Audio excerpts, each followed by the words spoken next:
अस्सलामुअलैकुम सामीन 29 रबीउल अव्वल की तारीख शुरू हो चुकी है। 21 सितंबर है। ख़बर का उन्वान है, 2-3 बड़े मुल्कों ने फ़िलिस्तीन को बहैसियत मुल्क के तस्लीम कर लिया है।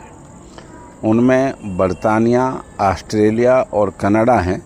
इन तीनों मुल्कों ने बाज़ाब्ता ऐलान किया है कि उन्होंने आज से फ़िलिस्तीन को ख़ुद मुख्तार रियासत की मुल्क की हैसियत से तस्लीम कर लिया है।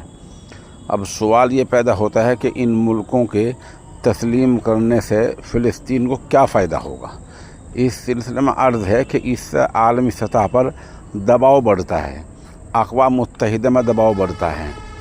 ये रुकन अगर फ़िलिस्तीन दरख्वास्त करेगा तो उसका किसी दायरे में हद तक साथ दे सकते हैं और इसराइल पर कुछ पाबंदियां लगा सकते हैं।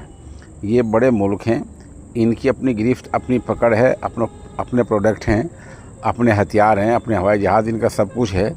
ये अगर कुछ पाबंदी लगाएंगे तो इससे इसराइल यकीनन मुतासिर होगा।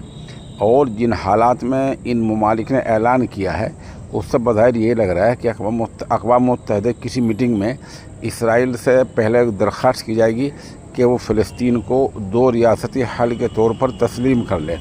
अगर नहीं मानता है तो फिर आगे चलकर ये ममालिक पाबंदी भी लगा सकते हैं। अगर पाबंदी लगाते हैं तो इसराइल की उससे इकोनॉमिक, इक़्तिसादी और आर्थिक हालत कमज़ोर पड़ जाएगी। यही वो नुक्ता है जिसको बलाद इस्लामिया ने आज तक इख्तियार नहीं किया है।